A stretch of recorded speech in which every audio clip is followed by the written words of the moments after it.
From the shores of Puget Sound, this is GreenerViews, a unique media resource for information, education, consultation, and fun. GreenerViews is a part of the Healthy Homecast network and is brought to you exclusively by HealthyPainting.com and AmbrosiaDigitalMedia.com. Each episode will introduce and connect you with services, products, practices, organizations, and groups that focus on the health, happiness, safety, well-being, charity, and community of all. Find us on the web at www.greenerviews.net. And now, your host, Daryl Whalen. Good evening and welcome to episode 44 of GreenerViews. Woohoo! I'm Daryl Whalen. Not here with Randy Parcel, who's off visiting some family in California.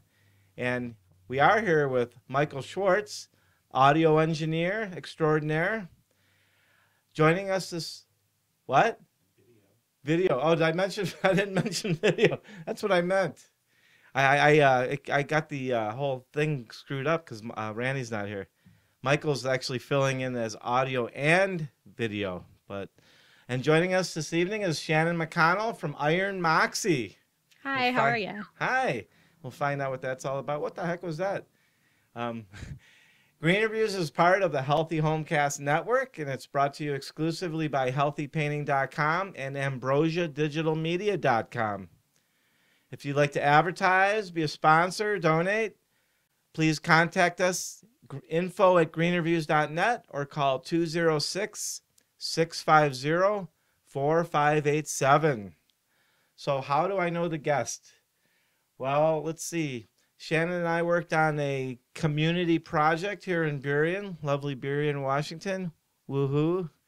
Doing a lot of woohooing this weekend. I did a big seminar, a big woohoo seminar this weekend, so I'm all pumped up.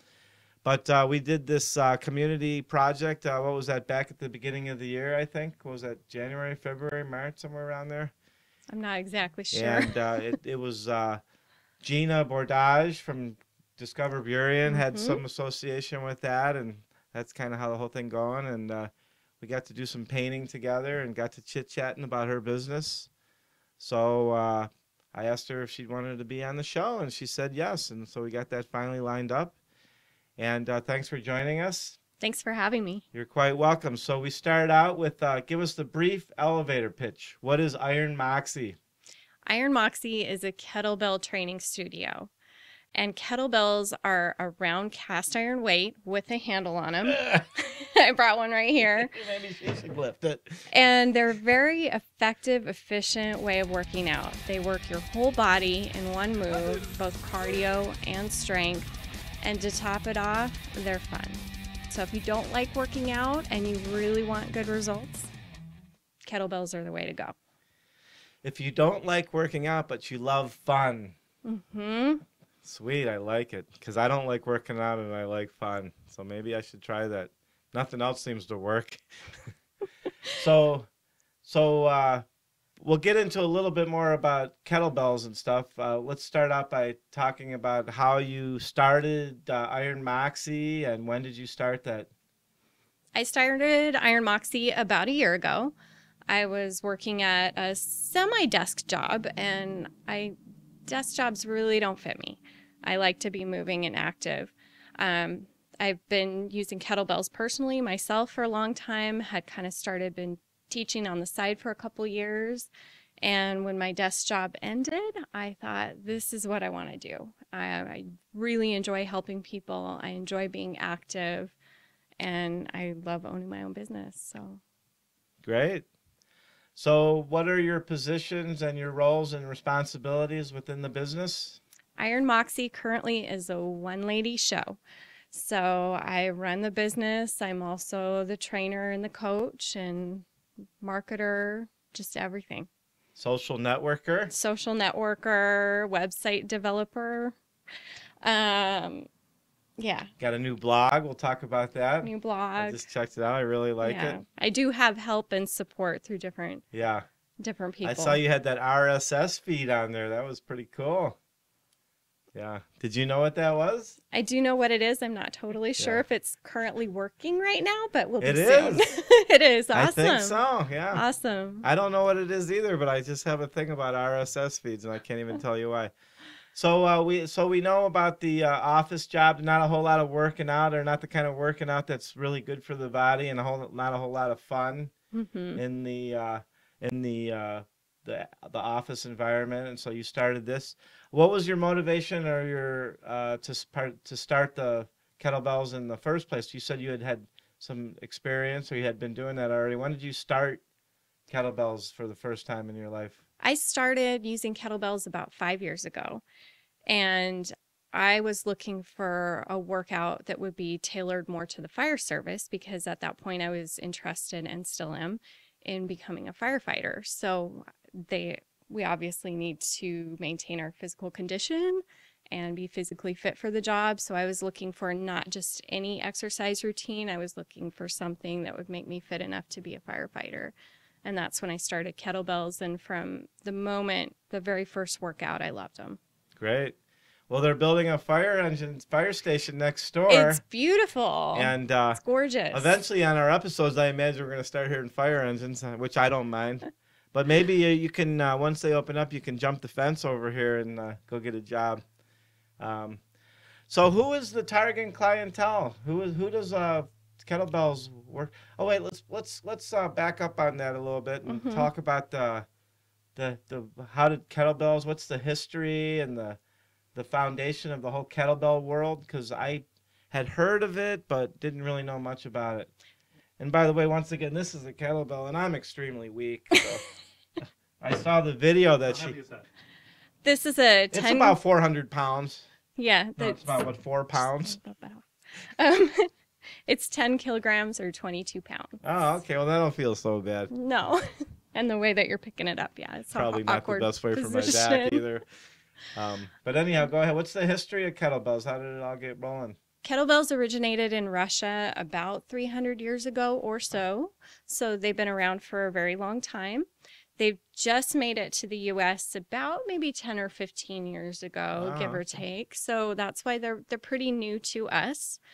And for the majority of the time that they've been around, that we've known about them, they've been used by the special military applications, fire, police. It's just recently, like in the last 20 years, that they've made it into the general population for use as a fitness tool. And they're also been used by the strongman competitions that you see in the early 1900s. So is there different levels, like any type of exercise where people would be doing much lighter for a different type of workout and then much heavier for a different type of workout? Yes, definitely. And that's one of the things that I love about kettlebells so much, is they're very adaptable. So they're adaptable for different fitness levels, depending on what you're training for. Like just a regular stay-at-home mom who just wants to get fit, or somebody who wants to train for the fire service, or a martial artist training for, or some of these MMA guys training for fighting, as opposed to somebody who's just like kind of a hobbyist triathlon person. You can really adapt kettlebell training to do all sorts of different things. So what's the real, I mean, let's talk about some of the real benefits. Is it just for muscles? Is it for cardiovascular? Is it for dexterity or longevity, or? Yes. All that stuff. Yes. Yeah. And more. Yeah. We all know that exercise is good for our cardiovascular system. We all know that lifting weights builds muscle. The thing about kettlebells is they're used in a dynamic way. So you are lifting them in motion, and in a kind of a dynamic, fast motion. And that also, not only does it work cardiovascular and the musculature, but a lot of the big difference that people notice is in their neurology. So their coordination gets better. And then we also know that lifting weight is good for bone density as we age. So it helps us maintain our bone density for lifting weights. And a lot of women who are afraid to go into the weight room find lifting kettlebells a great way because it's a lot of fun with the group classes and things like that. Yeah, and there's a lot of women instructors, and Shannon had sent over a video, which I think we'll probably try to incorporate into the thing, or we'll have a link or something. And I seen a lot of people, a big age range, size range of people, a lot of men and women. It seemed to be pretty even, like, as a matter of fact. And like you say, the weight, how does it differ from regular, I guess you would call that barbell type of weights, and the kind of weights that people are familiar with and being like in a gym?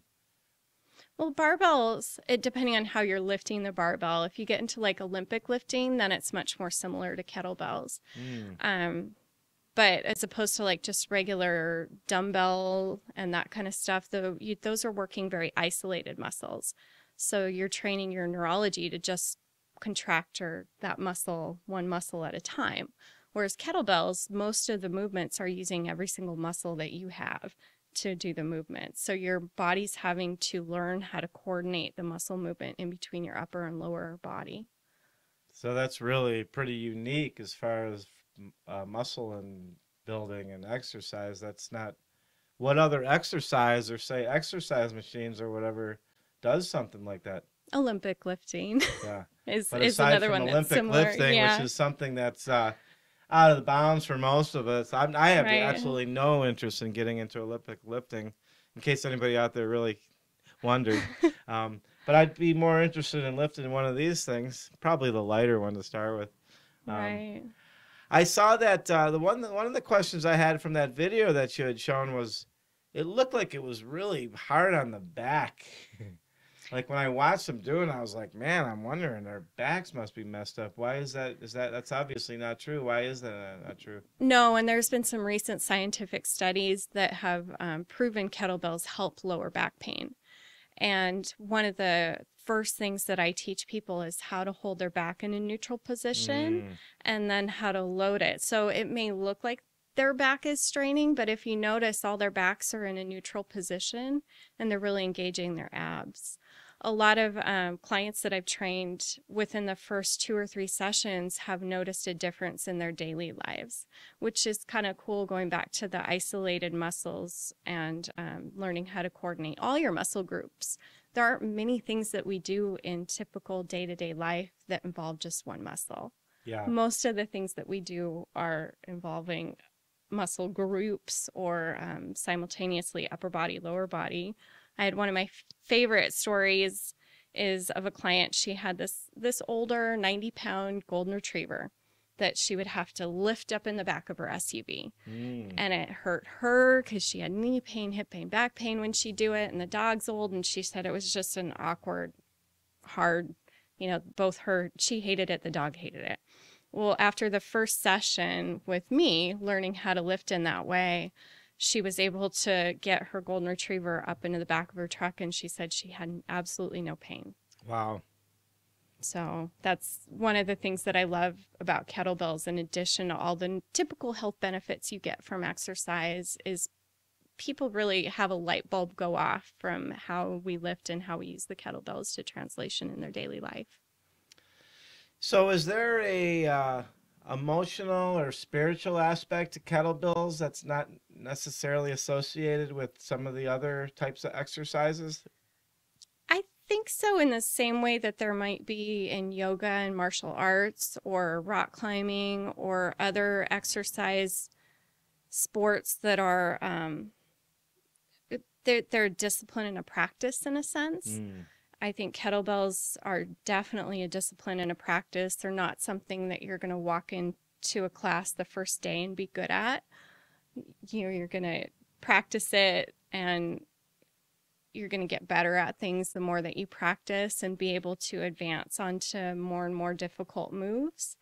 And there's a sense of accomplishment that goes through that, because it is a very challenging exercise. It's a challenging exercise that anybody at any fitness level can start.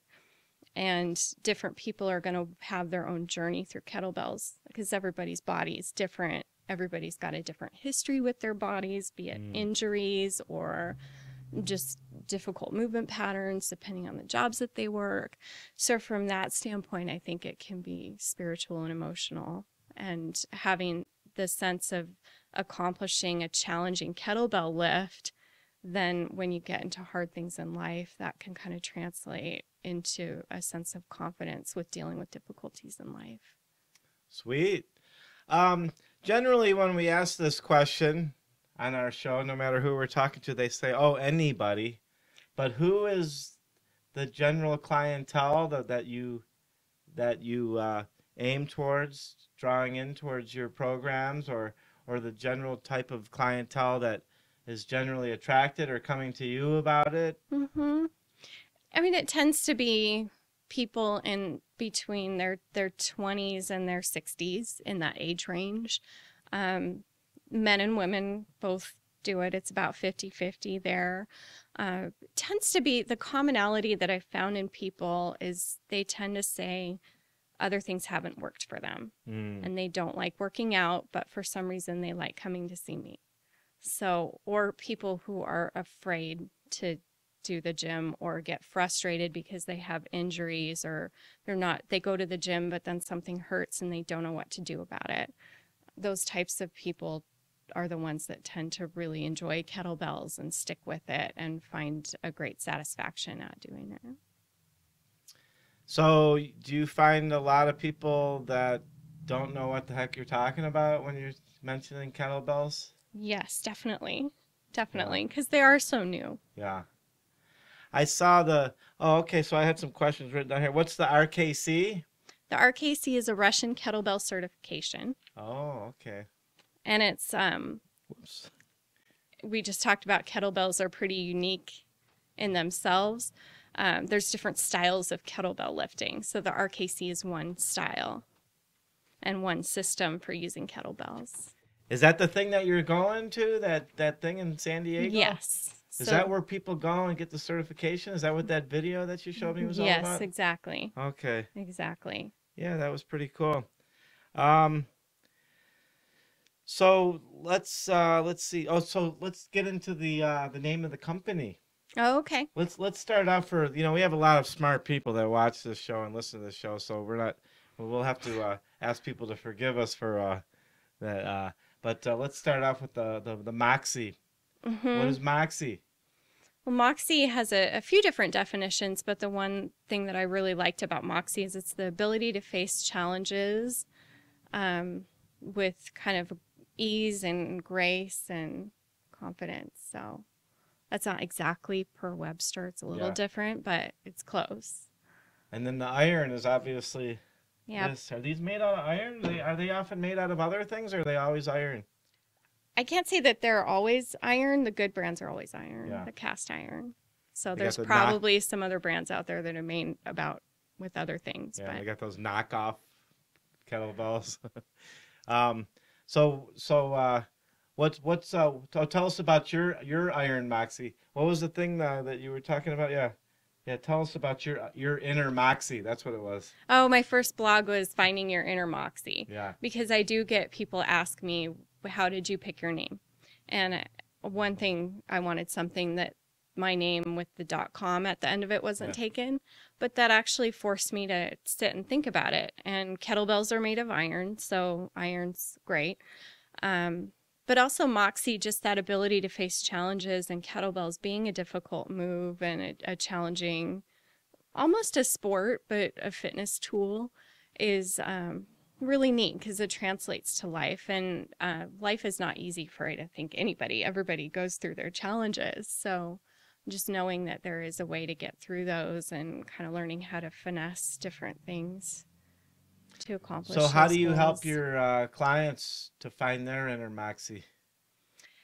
I ask them questions. I really try to talk to them a lot more so than other people and follow up with them. When they're working out, I try to look at them very closely and I scan them from head to toe and watching how they move. I'm watching, a lot of them will grimace and I'll say, did that hurt you? And they'll tell me yes. Whereas in the beginning class, I always say, if you're experiencing pain, let me know. But what I find is a lot of people won't let you know. You still have to ask and pry. And then when they say yes, I'm offer suggestions. Well, let's try this. And oftentimes I know a lot of different ways that people can move during the exercises, or little tricks that they can do with their bodies that will help eliminate whatever pain that they're going through. Not always, but generally. So that sounds like something that might make you a good instructor, is that you really stay connected and ask a lot of questions. And I'm not working out with my clients either. I do demonstrations, and I'll do some workouts to set pace or make sure that they're seeing the move done. But I like to walk around and watch them and help them. So tell us, why is this business of yours important? It's important because I love to help people, and kettlebells have made such a huge difference in my life. They've helped me. I've been through some car accidents. I've had ACL reconstruction surgery and been able to quickly get back to using kettlebells after all of those, and they actually have helped me heal. I'm also a volunteer firefighter EMT, so I get to see a lot of the population that's calling 911 because of diabetes or heart problems or things like that that's preventable. And I believe in America, it's pretty known that we have an obesity problem, and that's due to diet and lack of exercise. So I want to be able to offer yet another option for people to get fit and to help improve their lives. So that's why it's important for the client. Great. So what are you most passionate about as it relates to this work and this business of yours? Helping people and enjoying helping people, having fun and helping people. Great. So you're going to this thing down in San Diego, and it was in Chicago last year? Yeah, it's offered several times a year throughout the world, actually. Yeah, so this isn't necessarily the kettlebell like seminar or a convention or conference. This is actually strictly focused on the certification. It's training and certification. Have you received the certification already? I do have a certification that's called an HKC, and that's hardstyle kettlebell certification. And the RKC is the next level up from that. Are you going for that this time? Yes, that's what sweet. I'm leaving on Wednesday to go down there. Yeah. Well, we want to hear about it when you get back so we can mention it on our show. Yes. Yeah. We'll definitely keep you posted. Is there a conference or convention type of a thing, a little bit more fun, where people learn about stuff and not do so much of the certification? This is fun. What's that? Just kidding. This is fun. No, I mean, is there a conference or a convention that's... I don't know. Is that it? Is it the certification? It's the certification. They get a hotel and they have training and classes, and so that's kind of like their convention. This is a little bit more high pressure because there's physical tests involved with it. And it is very hard. They have a 20, 30, 40% failure rate on this. So they don't just pass anybody. You really have to work for it. But they have a lot of workshops offered by the different various instructors. And I suppose that would be what we consider fun. Not everybody might consider fun. Yeah. No, it's subjective. Fun is very subjective. Yeah. Some people have fun. Oh, well, it's not necessarily fun. It's just comfortable and something they're acclimated to. That's not fun at all for a lot of other people. Right. What about what about the growth of the kettlebell thing? Like, do you have any idea how many people might have been instructors in this, say 5, 10, 15 years ago or 20? So it's been around for about 300 years. Do you have any idea? You said about 10, 15, 20 years ago it's come to the United States, or started to become introduced a little bit more. And what's the growth level been like? I don't know the exact statistics, but I know that there's just maybe 1 or 2 RKCs in the whole Washington state, maybe 6 years ago, and I'm not getting this exactly right, so don't exactly quote me. No, we won't hold you to it. But now there's probably maybe 10 or so. Wow. The first RKC that they held in 2001 had 20 people, and now they have over 100 attending each RKC, held in multiple locations every year. But even 10, I mean, it's a growth, but that's still pretty small. I mean, you figure the amount of personal trainers and gyms and yoga instructors and stuff like that, it's got to be, I imagine hundreds in like Washington State. Yeah. Is there a well, first we like to ask about local. Is there a local kettlebell club or a local kettlebell resource or by any chance? Yes, definitely.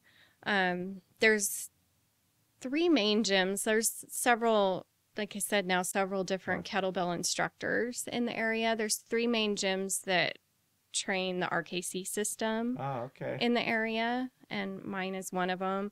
But there's also a couple different styles of kettlebells in the area as well. There's Gearboy Sport, the American Kettlebell Club, and they all slightly do it a little differently, like with the kettlebell swing and the movement. And you can actually, somebody who does kettlebells can watch somebody swing a kettlebell and they can tell you what style they do. It's kind of like martial arts and stuff where there's a lot of different styles. Very similar. Very similar. Yeah. Do you guys ever get together and like have a big old kettlebell party and talk about your different stuff? Or in the workshops, definitely. And several instructors will get together every once in a while and just work out together, throw some bells around. I've gotten together with some people that have done different kettlebell styles, and yeah, we just kind of throw some bells around and just chit chat. It's fun. Is there a national United States resource, like the United States Kettlebell Association, or? Well, there's the American Kettlebell Club. American Kettlebell Club.com. Is that what that would be? I'm not sure. Okay. So that's another style. Oh, that's a whole other style. American Kettlebell Association, actually. And and there's Dragon Door is the resource that I'm trained in. That's the system that I'm trained in. Oh, Dragon Door? Mm-hmm, dragondoor.com. Oh, okay. Is that an American thing, or is that international? They're international. Yeah, dragondoor.com. But they're also one of the largest in the United States. Great. So well, do we want to take a break and then we'll come back with more? And are we going to do a kettlebell demonstration or no? I don't think so. Okay. Well, maybe I'll try one. I'll probably ruin my back, but we'll put something. Michael will be kind enough to splice a little piece of something from one of your videos or something. I can definitely do videos. I did not wear kettlebell swinging attire. Yeah. People aren't kettlebelling out in their dresses and stuff. Other than that, I would be happy to drop down and demo kettlebells at any time. Great. Okay, well, we're going to take a little break, and we'll be back with more of episode 44 with Shannon McConnell of Iron Moxie. You are listening to GreenerViews. Gravity connects me to the earth, which connects me to people who connect me to myself more honestly. And gravity connects me to the crust, which connects to the leaves on the trees that make it possible to breathe.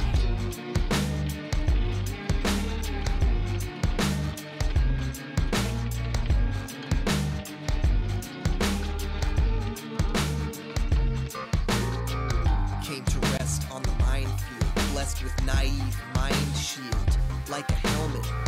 They would tell us that we don't know how we feel or how to connect with other people on the planet. Oh, if we only knew the power in each blue disillusion little. In the vision of one resides all, destroy the individual, for this is critical. The self ain't everything, has to grasp, to cling, to mask material vastly shipwrecked beings. At last, release the greed amassed with capitalist tasks and contact. The mass communication is all we have and dwindling fast. Okay, we're back here with episode 44 of GreenerViews. And once again, we're here with Shannon McConnell from Iron Moxie.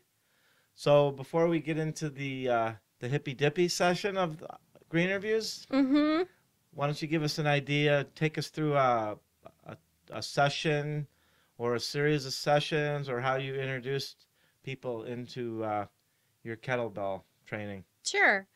What we'd like to do is make sure people are safe with the kettlebells, because the kettlebells weigh a lot, and we want to make sure that you're comfortable and feeling safe. So the first session or the first class, if it's an introductory class, we always talk about form and technique, and it's a little bit more instructional.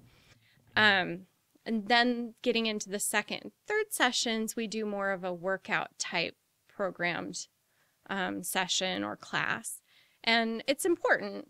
A lot of people, even though they don't feel like they got a workout, are surprisingly sore the next day from the first session and even the first couple sessions. But that does go away. It does get better.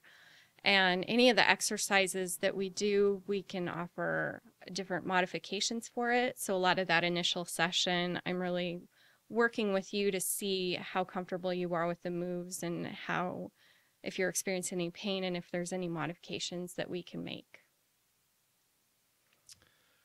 Okay, and that's KETTLEBELLS. Yes. So there's nothing to do with cattle and there's nothing to do with balls in that anywhere. We wanted to clarify that Exactly. for those out there that were wondering. So this is the part of the interview where we get into a little bit more of the background of who you are as a person and all the things that have formed your life and inspired you and encouraged you to be the person that you are. Okay. So what is the motto or the mission statement for Shannon McConnell's life?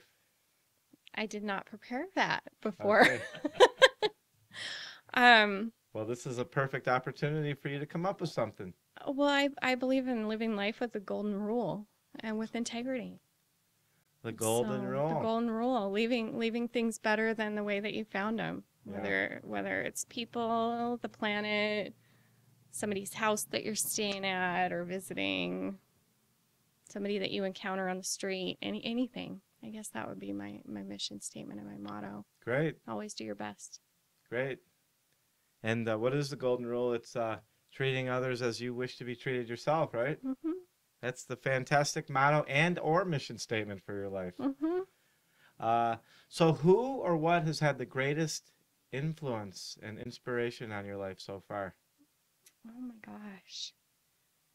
I told you we get heavy here, man. We don't mess do. around. You do. You don't mess around, and you didn't prep me for this stuff at all.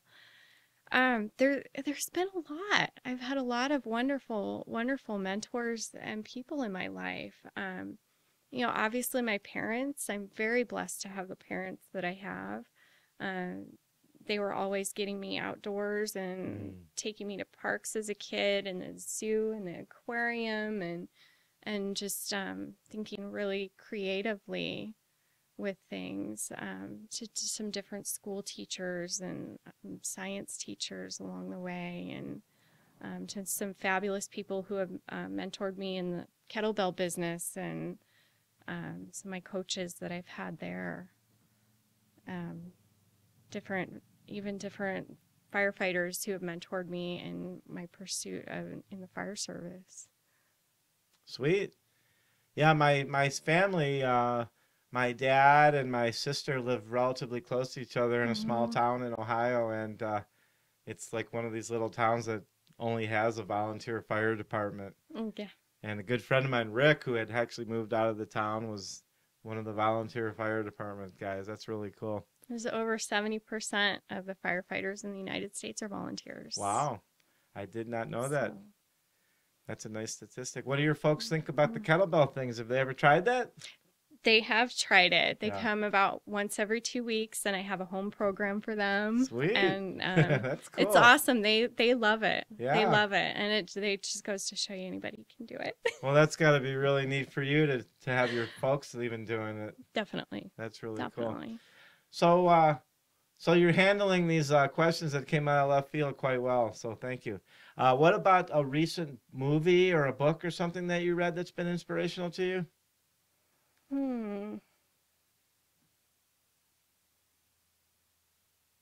I haven't read a lot of books or watched a lot of movies lately. Okay, well that's quite all right. It doesn't have to be anything recent. What about a book or a movie from your life, at some point in your life that's really been inspirational to you? I definitely have always liked things in the water, like ocean life and things like that. So I read a book by Dr. Sylvia Earle, who is, she's been kind of nicknamed the ambassador to the oceans. And that was very inspirational, just for a woman who could do it all. She became a doctor, and she's worked on different deep sea submarines while raising a family, and yeah. Cool. Do you have any names for any of her books or what? Sea Change. Sea Change. Yes. And there's also another good book that I can think of. Give me a minute to think of the name of the person. It was about a long-distance cold water swimmer. Oh. And I may have to get back to you on that.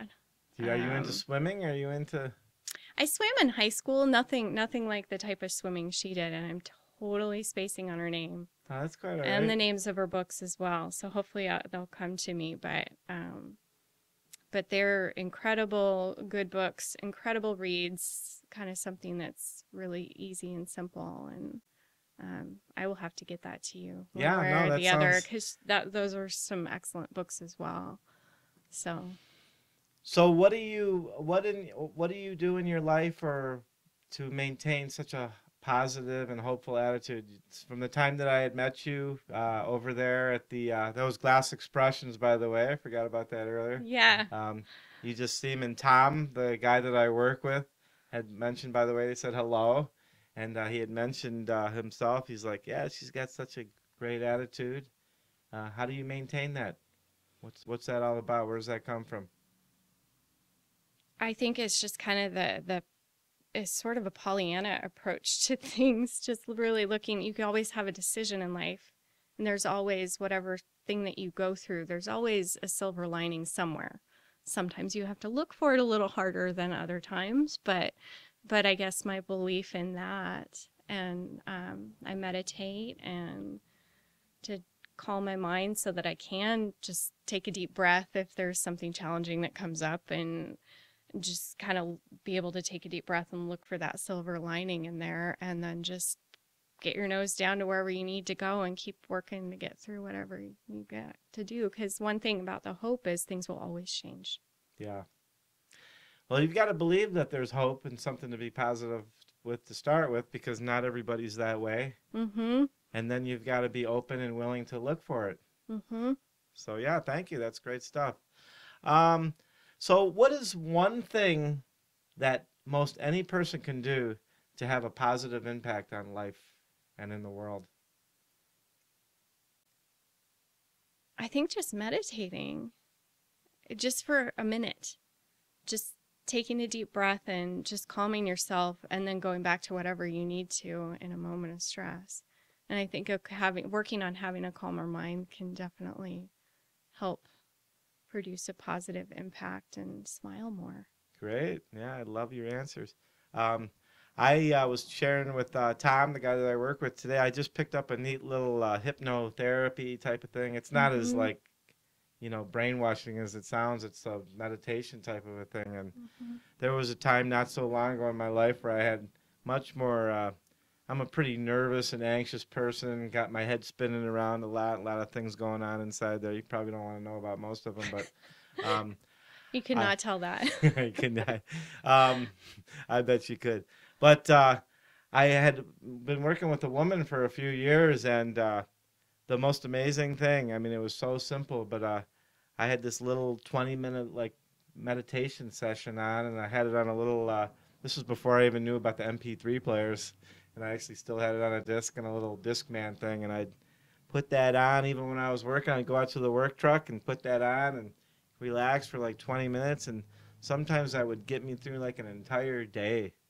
So, yeah, I love that answer. Even sometimes 1 minute is all you need, huh? And sometimes gardening is meditative to me. Mowing the lawn can be meditative, just being present with whatever you're doing. What about kettlebells? Kettlebells is an awesome example. Yeah. Definitely kettlebells. Yeah.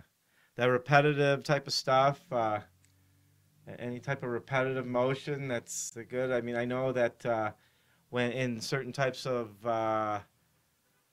monasteries and monks, I can't remember what the word is, but they have you just sweeping in emotion and stuff is the most incredibly focusing and meditating and concentrating and yeah, that's really cool stuff. Well, thank you for that.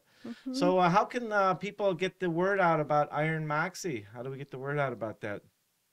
They can come, and I offer free 30-minute consultations if people just want to stop by, check it out, see the studio, meet me.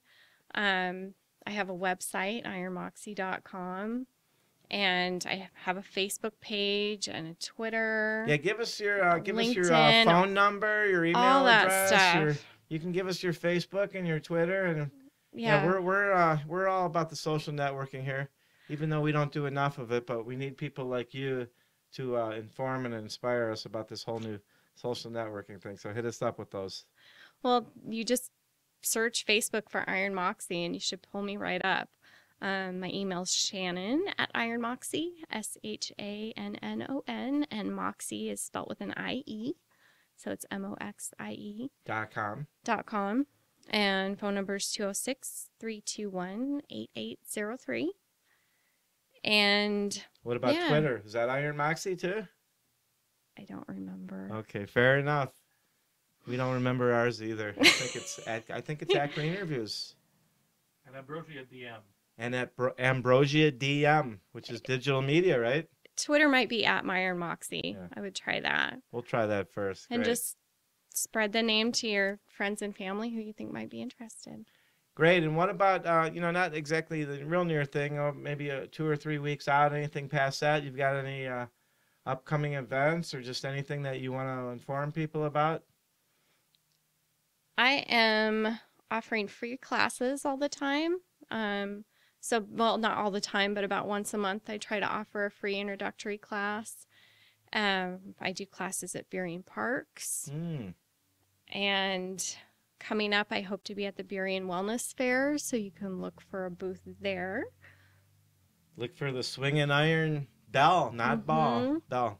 I'm doing some demos. Sweet. You can also look for me. I could do, at least while the weather's good, most Saturdays, they do a class at 9:30 at Seahurst Beach. Yeah. You can't do it in the rain because it'll rust, right? It won't rust. Oh, okay. It's got a protective coating on it. Oh, okay, I'm cool. happy to go and swing kettlebells in the rain, although I've found that most of my clients aren't. So Yeah. Cool. So not that you haven't already done an amazing job of it, getting us enlightened and stuff, but we like to end it out with one particular piece of wise advice or a helpful hint or a word of wisdom, something you could leave us with about kettlebells, about anything. Kettlebells would be great.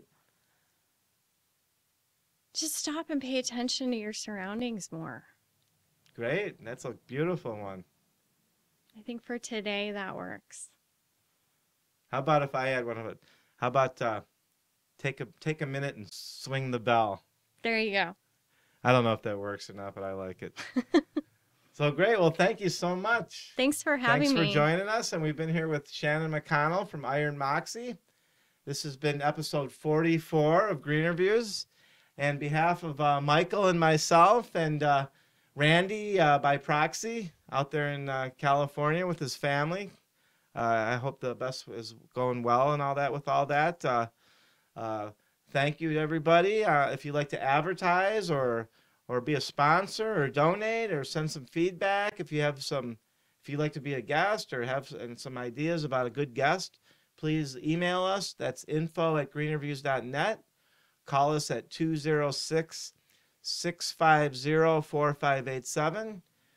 Please check out ambrosiadigitalmedia.com and healthyhomecast.com. And that's it. Thanks very much, and good night. You got to wave. Bye-bye. She's a good Bye-bye. waver, too. Thank you for listening. GreenerViews is part of the Healthy Homecast Network. Check out all their conscientious and sustainably focused podcast programs and businesses at healthyhomecast.com. GreenerViews is created, developed, and produced by Daryl Whalen. Our audio engineer is Randy Parcel. Our video producer is Michael Schwartz of ambrosiadigitalmedia.com. Music for this episode was provided by slapjazz.com, danfajans.bandcamp.com, and jdhobson.com. Your feedback is important. Please feel free to contact us with any comments or questions, including suggestions for guests and program topics. You can call us at 206-650-4587 or send a direct email to info@greenerviews.net. Be sure to check back often. New episodes coming soon.